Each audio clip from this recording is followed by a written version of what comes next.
మీ మోకాల నొప్పులకు ఎటువంటి సర్జరీ లేకుండా ఎపియాన్ పెయిన్ క్లినిక్ అందిస్తున్న అత్యాధునిక చికిత్స. సో అలా మరి ప్రొఫెషనల్ లైఫ్ లో పర్సనల్ లైఫ్ లో మీరు అనేది పెళ్ళైపోయాక కూడా కాంప్లెసెంట్ అయిపోతారు హౌస్ వైఫ్స్. ఖచ్చితంగా అయిపోయి ఇంకేముందిలే పిల్లలు పుట్టిసారు ఆ మాత్రం ఓకే కదా ఈ మాత్రం వెయిట్ రాదా అని. బట్ అక్కడ మనకి 50 ఏళ్ల శిల్పా శెట్టిని చూస్తే సడన్ గా మళ్ళీ ఎక్కడో కొంతమంది ఉంటారండి. శిల్పా శెట్టి అమ్మాయి ఎవరో డాన్సర్ వాట్స్ నేమ్ మలైకారోనా వీళ్ళందరూ కొంతమంది డిస్ట్రప్టర్స్ వీళ్ళు. అసలు వాళ్ళకి ఏజ్ ఉండదు. అది అంటే చాలా ఫ్యాబులస్ గా అంత ఫిట్ గా ఎలా ఉంటారు. They workout, they see the body as temple. ఎంత కేర్ఫుల్ ఉంటారు. They keep their mind control. చాలా they have to keep them in positive state. It's years of discipline అండి. Today Anil Kapoor if you look at that matter, what discipline. There are people if you look at, నేను I was watching ఇతను చూసాను, మన top gun hero ఉంటారు కదా మన Tom cruise diet చూస్తే వాడు మొత్తం డైట్ లో బెర్రీస్, లో స్టీమ్డ్ మీట్ తప్ప ఇంకో వేరేది లేదు. అంతే. He's only dessert is dark chocolate of this size. అంతే. ఫర్ 30 years ఇన్ఫ్లమేషన్ కనుక కంట్రోల్ చేయకపోతే you cannot control your weight. చాలా ఎక్సలెంట్ పాయింట్, ఇన్స్పైరింగ్ గా ఉంది వినడానికి. కానీ మీరు అన్నట్టు ఈ వెయిట్ అనేది కేవలం పబ్లిక్ ప్రొఫైల్స్ ఏదో ఇన్స్టాలో పెట్టడానికి మాత్రమే కాదు, ఆరోగ్యపరంగా కూడా చాలా సమస్యలు కదండి. ఖచ్చితంగా. అది అంటే ఇన్ఫ్లమేషన్ వల్ల ఏం జరుగుతుంది హరికన్ గారు? కార్టిజాల్. ఇప్పుడు బేసిక్ గా మీ బాడీలో ఇన్ఫ్లమేషన్ ఎక్కడి నుంచి స్టార్ట్ అవుతుంది? గట్. మనం కంట్రోల్ చేయగలేదు గట్ ఒకటి. Rest of the body inflammation మీరు మొత్తం చేతులు ఫుడ్ తో కంట్రోల్ చేయలేరు. What we can control is the mouth. అవును. ఏదైనా అది ఒకటి చేయగలుగుతాం. మిగతా థింగ్స్ మనం ఫిజికల్ గా చేయగలిగేది ఏం లేదు. అందుకనే we give so much importance for the gut inflammation. ఇప్పుడు మరి ఈ పరిస్థితుల్లో ఎవరికి వారు ఇప్పుడు టామ్ క్రూజ్ తిన్నారు కదా అని చెప్పి బెర్రీస్ తినేసి మీరు అన్నట్టుగా ఒక చిన్న చాక్లెట్ ముక్క పెట్టేసుకుని, లేదు స్టీమ్ బీట్ తినేస్తే అలా అయిపోతారా? లేదు ఇదంతా కస్టమ్ మేడ్ గా ఉండాలంటారా? అది ఒక ఫుడ్ ఈజ్ వన్ పార్ట్. ఒక 1.5-2 hours of strength training, 30 minutes of meditation every freaking day. ప్రతి రోజు నాకు ఒకళ్ళు చూపించండి, 4 రోజుల తర్వాత మాట్లాడదాం. 30 days, లెట్స్ సే 26 days చేయండి, సండే వదిలేసి. ఇట్స్ నాట్ ఈజీ అండి. The discipline is the most difficult thing in the world. చాలా. అవును. ఎందుకు why one in the country, 2 in the country అంటే they're sacrificing it. It's not easy. అసలు అదంటే discussion ఉంటే ఈ రోజు అసలు మనం ఈ ఒబెసిటీ గురించి డిస్కస్ చేయం. అంతే కదా. 1%. సో ఇది చాలా ఇక్కడ నుంచి ఐ థింక్ ఇంకా కరెక్టివ్ మెజర్స్ కోసం మీ దగ్గరకు వస్తారు. తర్వాత మళ్ళీ వాళ్ళ ఒరిజినల్ వెయిట్ కి వెళ్ళిపోతారా? అక్కడ కొంచెం హ్యాండ్ హెల్డింగ్ చేస్తాం. ఒక్కసారి డిసైడ్ వెయిట్ మీరు ఒక 80 kgs వచ్చారు మన దగ్గర, we bring back you to 65 kgs తీసుకొచ్చాం. Your ideal body weight can be 60, but at least near ideal body weight వచ్చిన తర్వాత బాడీ ఏమైందంటే మెమరీ ఉంటుంది. మీరు కనుక క్విక్ వెయిట్ లాస్ కనుక మీరు మెజర్ తీసుకోకపోతే మళ్ళీ it swing back to its place. Body memory ఉంటుంది. సో అట్లీస్ట్ ఒక 5 to 6 months మీరు ఆ న్యూ బాడీ వెయిట్ లో మీరు you have to struggle and maintain. Then body start remembering that. ఓహో.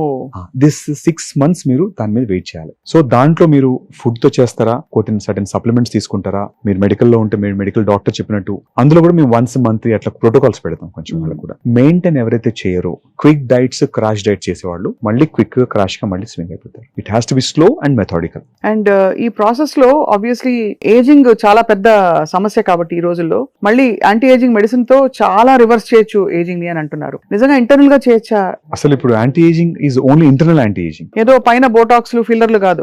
అది వాట్ ఈస్ యాంటీ-ఏజింగ్ అండి? బోటాక్స్ ఒక మజిల్ ని సాఫ్టనింగ్, రిలాక్స్ చేస్తున్నాం. అది రింకిల్ ని తెరేజ్ చేసినంత మాత్రాన యాంటీ-ఏజింగ్ ఎట్లయితుంది? మరి యాంటీ-ఏజింగ్ అంటే ఏంటి? ఇప్పుడున్న your mitochondria has to function well, cellular level. Me energy ఇప్పుడు మీరు యాంటీ-ఏజింగ్ లో ఇప్పుడు ఫస్ట్ ఆఫ్ ఆల్ మీ ఎంత స్లీప్ పడుకోగలుగుతున్నారు. If you're not sleeping then you're ageing every day. Appetite ఎట్లా ఉంది, ఎనర్జీ లెవెల్స్ ఎట్లా ఉన్నాయి త్రూ అవుట్ ద డే, మీ కాగ్నిషన్ ఎట్లా ఉంది, బ్రెయిన్ ఫాగ్ ఉంది అనుకోండి, ఎంత పని చేస్తుంది. ఎందుకు మీరు ఏజ్ ఉంటే బ్రెయిన్ ఫాగ్ అసలు ఎందుకు వస్తుంది? నాకు చాలా సార్లు ఫుల్ తిన్నారనుకోండి, మీరు నాకు చూపించండి పని చేసి, మీరు ఫుల్ తినేసి ఫుల్ బిర్యానీ తిని మీరు ఇంటర్వ్యూ చేయండి, బాడీ ఎంత busy in absorbing your glucose. తర్వాత గ్లూకోజ్ ఆప్టిమైజ్ చేయలేదు అనుకోండి బాడీలో, మీ body lost its capacity to optimise glucose. So surge ఉంటుంది గ్లూకోజ్ ఉన్నప్పుడు, బ్రెయిన్ ఉండదు. తర్వాత డెఫిషియన్సీస్ ఆఫ్ వైటమిన్స్, కొన్ని కోర్ ఎలిమెంట్స్, వాటితో మీకు బ్రెయిన్ ఫాగ్ వచ్చేస్తుంది. So when you're not optimising your brain, how does it matter whether young or not? అంతే కదా. ఏజింగ్ లో ఇక్కడ ఈ అన్ని పారామీటర్స్ ఇంపార్టెంట్. ఫంక్షనాలిటీ ఎట్లా ఉంది, డేలో మీరు వర్క్ ఎట్లా చేయగలుగుతున్నారు, ఎనర్జీ ఆప్టిమైజ్ ఎట్లా ఉంది, స్లీప్ ఎట్లున్నారు, దాంతో పాటు how you look is a matters. అది లేకుండా దిష్టి బొమ్మలా ఉంటే ఏం లాభం? అంటే అందంగా ఉంటే ఏం లాభం ఏంటి అసలు? మరి బ్రెయిన్ ఫాగ్ ని తగ్గించాలంటే ఏం చేయాలి? సింపుల్ గ్లూకోజ్ ఆప్టిమైజేషన్ తో ఇంప్రూవ్ అవుతారు. అది గ్లూకోజ్ ఆప్టిమైజేషన్ ఎలా చేస్తాం? Weight loss. ఇప్పుడు మీ ఎందుకు సిస్టమ్ అది ఎక్కడ ఫెయిల్ అయింది? వెయిట్ లాస్ వల్ల. ఎక్కువ వెయిట్ ఎక్కడి నుంచి వచ్చింది? గ్లూకోజ్ కదా. బాడీ నానా అవస్థ పడుతుంది. Pancreas is not able to pump more insulin. ఎక్కువ పంప్ చేసింది, insulin is not working anymore to you. అవును. దాన్ని మళ్ళీ రీసెన్సిటైజ్ చేయకపోతే అసలు మీ కంప్లీట్ ఆర్గాన్ అదే ఎండోక్రైన్ దెబ్బతింది కదా. సో అక్కడ నుంచి దాన్ని కరెక్ట్ చేస్తేనే యాంటీ ఏజింగ్. ఎగ్జాక్ట్లీ. అంటే ఒక ఆ పర్టికులర్ సిస్టమ్ ఒక 100 kgs ఉండి ఒక 70 kgs ఉండవలసినాడు, what anti ageing I do? అంతే, ఎంత పైనుంచి ఎంత హంగులు చేస్తే ఎంత నేను బోటాక్స్ ఇస్తే నేను ఏం యాంటీ ఏజింగ్ చేయగలుగుతాను? ఐ మే రిలీజ్ ఒక 1-2 wrinkles తీసేయగలుగుతాను, కానీ how can I optimise his total performance of the body? So ఇలాగ ఇప్పుడు అది మరి చాలా ఆప్షన్స్ వచ్చాయి ఈ మాలిక్యూల్స్, కొత్త మెడికేషన్స్ తోటి. మనం లాంగివిటీ ఎక్కువ అవుతుందా? బికాస్ ఆల్రెడీ మనకి గతంతో పోలిస్తే average age person is living చాలా పెరిగింది. వాళ్ళే క్వాలిటీ ఆఫ్ లైఫ్ ఇంప్రూవ్ అవుతుందా? Longevity is all about living without disease. It's not about length of stay ఒకటి ఇంపార్టెంట్ కాదు, అది పెరుగుతుంది ఎట్లాగో. బికాస్ ఒక్కసారి మనం మన డిఎన్ఏ రిపేర్ స్టార్ట్ చేసామంటే ఇంటర్నల్ గా విత్ మెడికేషన్స్ తోని naturally you leave longer. Because DNA is a fundamental thing. Me protein produce అంతా అక్కడి నుంచి వస్తుంది. అవును. So once body start repairing and reducing inflammation, దాంతో మీరు లాంజివిటీ పెరుగుతుంది, ఏజ్ పెరుగుతారు, ఏజ్ ఎక్కువసేపు ఉంటారు. This number 2, quality of life improve. మీకు డిసీజెస్ ఉండవు. You're non diabetic, non hypertensive, you don't need to go to hospital. అవి ఏవి లేకుండా హైపర్ టెన్షన్ లేదు, డయాబెటీస్ లేదు, ఇంకా ఏ విధమైన హార్ట్ డిసీజ్ లేదు, ఏమీ లేదు, కానీ ఒక 10-12 కిలోలు ఎక్కువ ఉన్నారు వెయిట్. ఏం చేస్తారు? లైఫ్ స్టైల్ అండి, సింపుల్. ఏదో మీ ఒక్కసారి మీ పొద్దు నుంచి మీరు ఏం చేస్తున్నారు చూస్తే ఒక 2 days ఆఫ్ మీ లైఫ్ చెప్తే నేను చెప్పేస్తాను మీకు ఎక్కడెక్కడ తప్పులు జరుగుతున్నాయి మీకు తెలియకపోవచ్చు. ఒకసారి మనం అబ్జర్వ్ చేసుకోం. Probably I might be missing something in my life style. నా పక్కన వాళ్ళు చూడగలుగుతారు దాన్ని. Just if I see your మీ డే షెడ్యూల్ చూసి చెప్పేస్తాను. కానీ దానివల్ల ఐ థింక్ మీరు అన్నట్టు ఒక రెగ్యులర్ డిసిప్లిన్డ్ కమిటెడ్ యాటిట్యూడ్ ఉంటేనే నిజంగా బాడీని టెంపుల్ లాగా చూసుకునే అవకాశం వస్తుంది. అంటే మన సినిమా యాక్టర్లు అవ్వకపోవచ్చు, బట్ అందరికీ లైఫ్ అంత ప్రెషియస్. బాగుండడానికి సినిమా యాక్టర్స్ అవసరం లేదు. Anybody can look good. అలాగే డాక్టర్ హరి గారు, స్ట్రెస్ అనేది ఎంత పెద్ద డెటరెంట్ ఇప్పుడు మనకి, అంటే ఫర్ హెల్దీ లైఫ్ స్ట్రెస్ ఎంత మనకి కబ్జా చేసి మన మైండ్ మీద, మన బాడీ మీద ఇబ్బంది పెడుతుంది అంటారు? మీ స్పాట్ లైట్ ఉంది కాబట్టి ఇప్పుడు మీ మీద, and your measured every day. మీ పర్ఫార్మెన్స్ మెజర్ ఉంది, మీ మార్కెటింగ్, మీ టీమ్ మెజర్మెంట్ ఉంది. Every month you're measured. So stress ఖచ్చితంగా ఉంటుంది. స్ట్రెస్ కార్టిజాల్ ఇంక్రీజ్ చేస్తుంది. కార్టిజాల్ లాగానే బాడీలో shifting of fat and muscle loose అవుతుంటుంది, ఫ్యాట్ విజరల్ ఫ్యాట్ పెరిగిపోతూ ఉంటుంది. సో సింపుల్, మీరు without addressing stress in some form, chronic stress ఉంటుంది, అది అడ్రస్ చేయకుండా you cannot reverse this body composition. మీ బాడీలో విజరల్ ఫ్యాట్ పోదు అండ్ మీ మజిల్ ఇంప్రూవ్ కాదు. It has to be addressed in some form. Sometimes అవసరమైతే యాంగ్జైటీ డ్రగ్స్ తీసుకోవాల్సి వస్తుంది కొన్నిసార్లు. Stress in what kind of stress? Mental stress అనుకోండి, we have to address it either counseling or medication or yoga if you can, or meditation. One of it has to be resort. అంతే, source ని address చేయాలి. లేదు your stress is because of certain chronic pain అనుకోండి, your back pain వస్తుంది, it has to be addressed. అంతే కదా. Anything will lead to change in your homeostasis, increase your inflammation, cortisol, and reduce your disturb your body composition. So మొత్తం అంతా కూడా అక్కడ నుంచి మొదలయ్యి అన్ని సైకిల్స్ మొత్తం అంతా బయటకు వచ్చేసరికి the outer faces obesity, wrinkles, ఒక ఫాగీ, ఒక స్లగ్గిష్ లుక్, ఒక ఎనర్జీ లేకపోవడం, చైతన్యం లేకపోవడం మనిషిలో. ప్రతి సెల్ బాడీలో అన్ని ఇంటర్ కనెక్టెడ్. ఒకటి ఫంక్షన్ బాగుంది, ఒకటి ఫంక్షన్ బాగాలేకుండా ఉండదు. అంతే కదా. యువర్ ఒక సింగిల్ బీయింగ్, సింగిల్ పీస్. మీరు మనం నా ఏళ్ళు బాగుంది, you may look different, but it is functioning as a single unit. మీరు చాలా లైఫ్ ని ట్రాన్స్ఫార్మ్ చేసి ఉంటారు హరికిరణ్ గారు. మీరు చాలా ఛాలెంజ్ గా టేకప్ చేసిన ఒక స్టడీ ఏమన్నా, మీరు చాలా ఫుల్ఫిల్డ్ ఫీల్ అయిన ఒక కేసు మీ దగ్గరకు వచ్చి నిజంగా మార్పు, outer and inner change feel అయ్యి హ్యాపీగా వెళ్ళిన వాళ్ళ గురించి చెప్పండి. రీసెంట్ గా ఒక మెటబాలిక్ ఇష్యూ వల్ల ఏజింగ్ కిక్ ఎర్లీ స్టార్ట్ అయింది ఒక అబ్బాయికి. 25 to 30 years అబ్బాయి, హీస్ లుకింగ్ లైక్ 45. అవును, అంత తేడా. సమ్ డిజార్డర్ ఉంది కాబట్టి డిజార్డర్ కేసెస్ ఇవన్నీ కూడా. సో వాళ్ళే దే బి మోస్ట్ హ్యాపీయెస్ట్. పాపం పెళ్లి కాలేదు and he's really stressed and people are asking uncle మీకు అనే పాపం ఏజ్ సింగిల్ రాగిల్ అయిపోతున్నాయి. తనని we took as the challenge case. తన పాపం ఏదో బొటాక్స్ వాటి కోసం వచ్చాడు, ఏమైనా చేస్తారా ఫేస్ కొంచెం అని ఏదో ఇంటర్వ్యూ చూసి. Is nothing to do with botox. We addressed his all the components ఎక్కడెక్కడ ఉన్నాయి. We change his diet change చేసాం. We given certain anti inflammatory medications. Is not obese లక్కీగా. తర్వాత we started doing some skin treatments later, ఒక 3 months తర్వాత. First మొత్తం బాడీని regulate చేసి ఇన్ఫ్లమేషన్ తగ్గించి డిఎన్ఏ రిపేర్ సీక్వెన్స్ కి కొన్ని మెడిసిన్స్ ఇచ్చి then we started looking at skin. I think we took 6 months అండి. అట్లీస్ట్ ఒక 10 to 15 years we made him look younger. తగ్గిపోయాడు. ఎలా అతను ముందు ఎలా ఉన్నాడు? చాలా కుంగిపోయాడు. అంటే ఏజ్డ్ సాగి స్కిన్ అంతా రింకిల్స్ వచ్చేయడము, హైడ్రేషన్ లేదు స్కిన్ లో, skin is not able to hold water, wrinkles వచ్చేసాయి. బాధపడ్డాడు అసలు.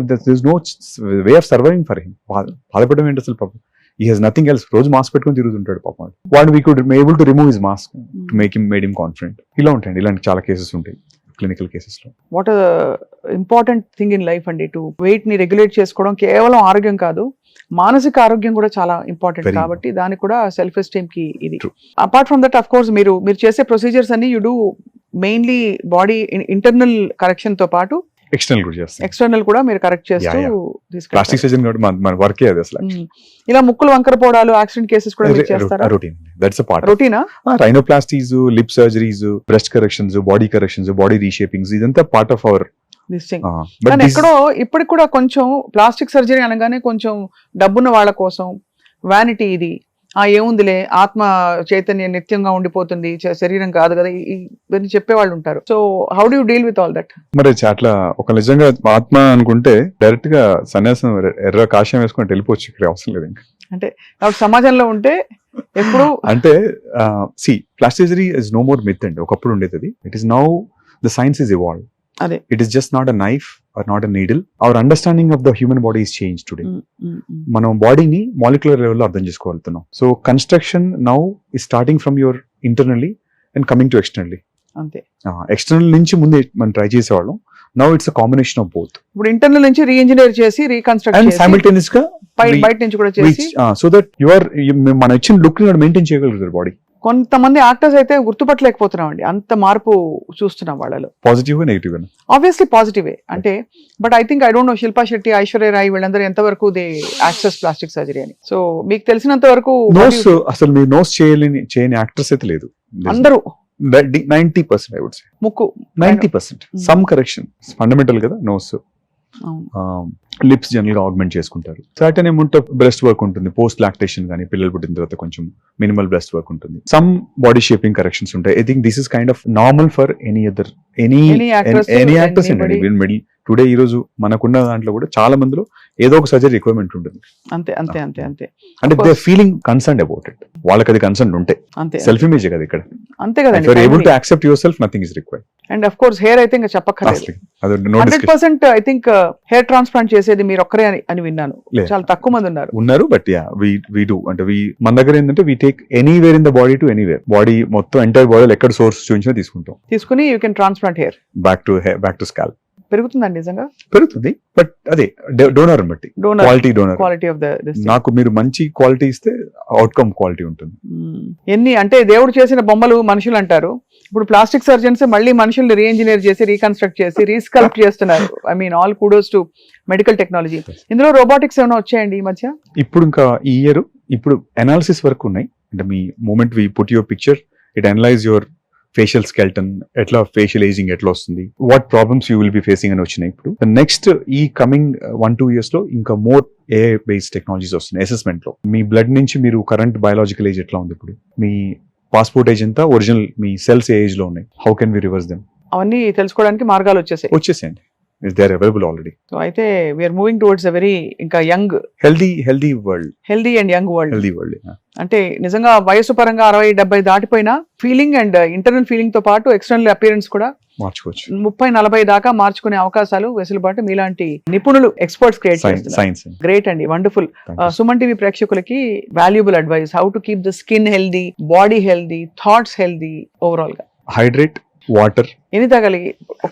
ఇప్పుడు చెప్పారు కాబట్టి అర్జెంట్ గా తాగేస్తాను నేను. మీరు బాడీ అడగకుండా తాగండి వాటర్. ఈ బాటిల్ తో ఎన్ని బాటిల్స్ తాగొచ్చండి రోజుకి? అది 300 ml అనుకుంటా కదా. మేబీ అట్లీస్ట్ ఒక 10 రోజుకి 10 చాలు కదా. Depends on the work out. మీరు ఎక్స్ట్రీమ్ వర్కౌట్ చేస్తే పడుతుంది. సమ్మర్ లో కొంచెం ప్లస్. రైట్. స్లీప్, నిద్ర లేకుండా, డిస్టర్బ్ అవ్వకుండా స్లీప్. రోజుకు ఒక 30 minutes sunlight, exercise, sunlight and exercise చాలండి. ఈ 4 లో మీరు you're able to food eat 80% of your appetite.